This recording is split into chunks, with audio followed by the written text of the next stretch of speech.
ہم نے کس کو دوست بنانا ہے، کل کون کام آئے گا۔ شیخ سعدی فرماتے ہیں دوست آں باشد کہ گیرد دست دوست، در پریشاں حالی و درماندگی۔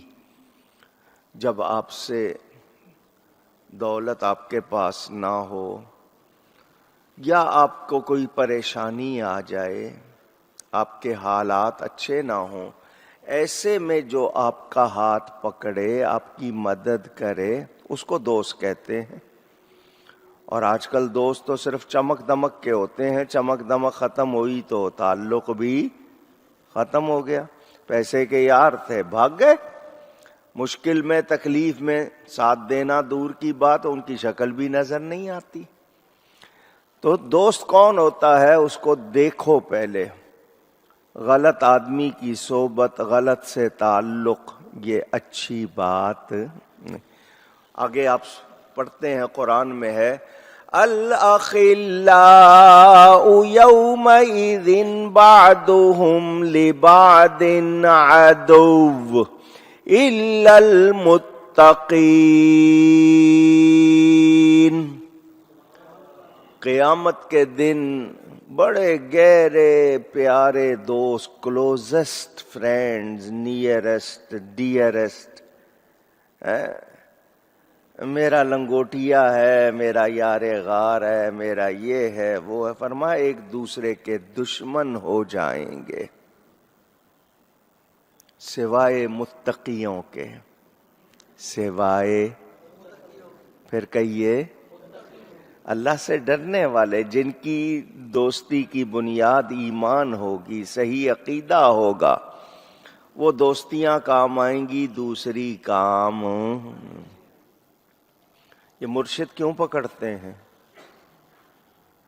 ہماری رہنمائی کرے۔ مرشد کہتے ہی راہ دکھانے والے کو ہیں کہ یہ ہمیں صحیح راہ دکھائے گا، شیطان سے بچنے کا طریقہ، کیونکہ اللہ نے شیطان کو مارا نہیں ہے، ہمیں بچنے کا طریقہ بتایا ہے۔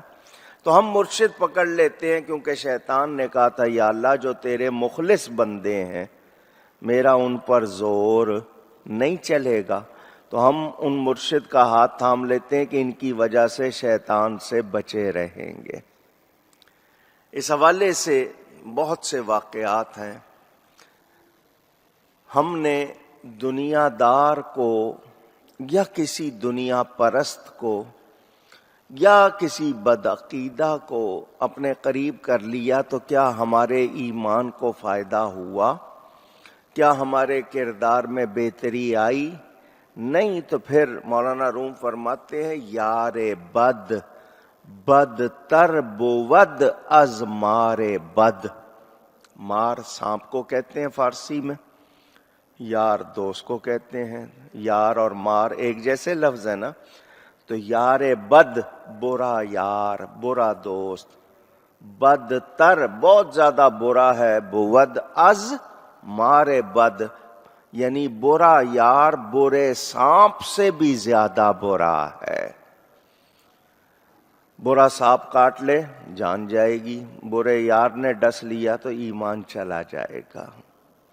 تو ایمان کی حفاظت کرنی ہے۔ ایسا شخص جو ایمان میں درست نہیں وہ میرا دوست اونچی کہیں۔ جب وہ اللہ کا وفادار نہیں ہے، نبی کا وفادار نہیں ہے، میرا وفادار کہاں سے ہوگا؟ مجھے وہ کیسے فائدہ پہنچائے گا؟ تو مجھے یہ چیز یاد رکھنی ہے دوست بناتے وقت کہ میں کس کو دوست بنا رہا ہوں، کس کے ساتھ اٹھ بیٹھ رہا ہوں۔ اور جو اچھے ہیں، فرمایا لا یشقا جلیسہم، اچھوں کے ساتھ بیٹھنے والا برا بھی ہو تو برا نہیں رہتا۔ جو اچھوں کے ساتھ بیٹھ جائے، میں نے آپ کو یہ بات سنائی تھی، جن لوگوں کو یاد ہوگی، کافی جو سنتے رہتے ہیں ان کو یاد ہوگی۔ ایک بزرگ تھے، وہ دہلی میں عرس شریف میں گئے ہوئے تھے، حضرت سیدنا نظام الدین اولیاء محبوب الہی قدس سرہ العزیز کا عرس تھا. ان کے سلسلے کے وہ تھے وہاں دہلی میں اندر ایک حجرے میں بیٹھے ہوئے. باہر پھل بیچنے والا، جس کو فروٹ کہتے ہیں آپ انگلش میں، وہ سر پہ رکھے یا چھابڑی لگائے یا ٹھیلا لیے، ریڑی لیے گھومتے ہیں لوگ گلیوں میں.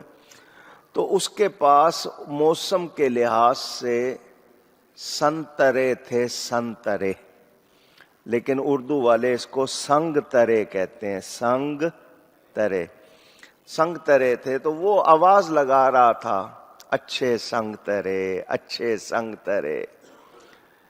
وہ یہ آواز لگاتا جا رہا تھا. یہ آواز ان بزرگوں کے کان میں پڑ گئی، ان کو وجد ہو گیا. وجد ایک حالت ہے، کیفیت ہے آپ کے جسم میں جو نظام ہے. کیونکہ عالم کبیر اور عالم صغیر تصوف والے جانتے ہیں اللہ تعالی نے انسان میں ایسے خواص رکھے ہیں، روحانی بات سے اس پر ایک کیفیت طاری ہو جاتی ہے اور اس کے پورے جسم میں ایک خاص لرزش آ جاتی ہے اور وہ اس وقت کسی اور عالم کی سیر کرتا ہے. تو حضرت کو وجد ہو گیا. لوگ بڑے حیران کہ وہ تو پھل بیچ رہا ہے، کسی نے قرآن نہیں پڑھا، حدیث نہیں پڑھی. وہ پھل بیچنے والے نے آواز لگائی، ان کو وجد ہو گیا. لوگ بڑے حیران تھے.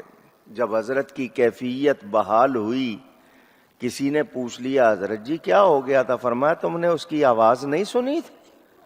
کہا جی وہ تو پھل بیچ رہا تھا. فرمایا تم نے نہیں سنا وہ کیا کہہ رہا تھا؟ جی وہ کہہ رہا تھا اچھے سنگ ترے. تو فرمایا تم نے دھیان نہیں دیا؟ وہ یہی کہہ رہا تھا اچھے سنگ ترے. سنگ ساتھ کو بھی کہتے ہیں، تو اچھوں کے ساتھ ہو جاؤ تو تیر جاؤ گے. وہ کہہ رہا تھا اچھے سنگ ترے، جو اچھوں کے ساتھ ہو گئے وہ تر گئے. فرمایا اسی بات پر تو مجھے کیفیت ہوئی تھی کہ اچھوں کے ساتھ ہو جائیں تو بیڑا پار. اچھے سنگ ترے. تو دیکھیں اللہ والے کیسی کیسی بات میں بھی کہاں سوچ جاتی ہے، ہمارا دھیان تک نہیں جاتا وہاں. تو یہی بات کہ اچھوں کے ساتھ ہو جائیں تو تیر جائیں گے. اسی لیے مثال دینے والوں نے کہا لوہے کی قسمت میں ڈوبنا، لکڑی کی قسمت میں تیرنا. لوہے کی بہت باریک سی سوئی ہو، بھلے سے وہ 1 گرام کی ہو، وہ نہیں تیرے گی، وہ ڈوب جائے گی. اور لکڑی کا شتیر منو بھاری ہو، وہ تیرتا رہے گا. ایسا ہی ہے نا. اس لوہے نے لکڑی سے کہا تو تیرتا ہے، میں ڈوب جاتا ہوں. میں تھوڑا سا بھی ہوں ڈوب جاتا ہوں، تو کتنا ہو تیرتا ہے.